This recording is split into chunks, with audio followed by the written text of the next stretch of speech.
Shalom and good morning from Jerusalem. Jane, fresh out of the shower. My hair is wet, but I just decided that I didn't want to wait because there are some breaking news that I absolutely need to share with you. Earlier this morning, four precious Israelis were brutally murdered in ballistic missile attack from Iran. A big building was hit in the southern city of Beersheba. So I know that some of you are thinking, but Jane, what are you talking about? We heard reports of a ceasefire. Well, I woke up at 4 a.m. and I saw that the American president had announced that there was a ceasefire and that all sides had agreed to it, and it was going to come into effect around 7 a.m. this morning. Less than an hour later, the presidential alert went out on my phone, which means all of Israel was now giving warning that ballistic missiles were on the way from Iran.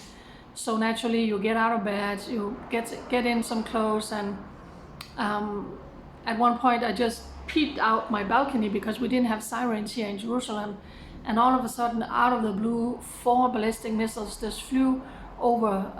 I'm living in this long complex of apartments, and a little bit further down the road, 4 ballistic missiles was just raining over the building, and I managed to just get a little bit of it on my video. I shared it out on my social media, and very, very loud explosions from the interception. So there was 5-6 barrages of, in total, 15 ballistic missiles that was raining in on Israel here today, and millions and millions and millions of Israelis were caught in bomb shelters all morning. And to the great devastation, one of them hit that building in Beersheba, and as of now, right now at this moment, around 8:40 in the morning here in the Holy Land, 4 precious Israelis were killed in that attack, and I have shared videos and photos from that scene. So it's absolutely devastating, and Iran was actually planning on sending a lot more missiles towards Israel, but our Air Force struck these launching sites before they managed to fire. So as of now, the death toll in Israel in total from ballistic missile attack stands at 28, and we are not talking about soldiers. These are innocent civilians who was killed, many of them probably in their bed, in their house, because these missiles are raining in at night. These missiles has been raining in the morning.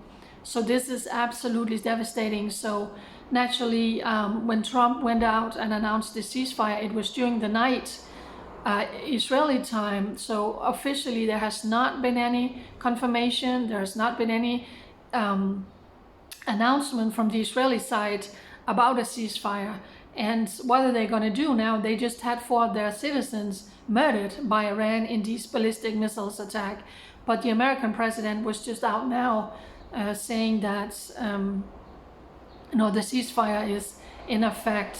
So it's absolutely devastating. I was lying in bed when I woke up around 4 o'clock and I saw this news, and I was thinking, wow, so the Israeli army, Israel must have accomplished what goal they set for what to do in Iran, since they are now agreeing to a ceasefire. So now we can begin to relax. That's it. Do you think the people who was lying in bed in Beersheba, did they also wake up thinking, knowing that, wow, there's a ceasefire coming now, so now we can begin to go back to life, we haven't been able to go to work, people go to school, to have an everyday life for 2 weeks now. Here in Israel, that's all people want to do, like you're doing around the world. So were they also thinking that, waking up in Beersheba just to be murdered an hour later when a ballistic missile hit their house? So this is absolutely devastating. So yeah, just sitting here with my hair wet, but it was just important for me to share this update with you. So as of now, the death toll stands at 4 in Beersheba. About 15 ballistic missiles were fired into Israel. Millions of Israelis sitting in bomb shelters, and now a ceasefire has been announced with these monsters, with the Ayatollah still sitting in Iran. So as always, I'll keep you updated during the day. It's going to be interesting to see what response and what announcements that's going to come from the Israeli government, especially after a death toll of 4 Israelis this morning. Stay with me on my social media. I will keep you updated. Bye.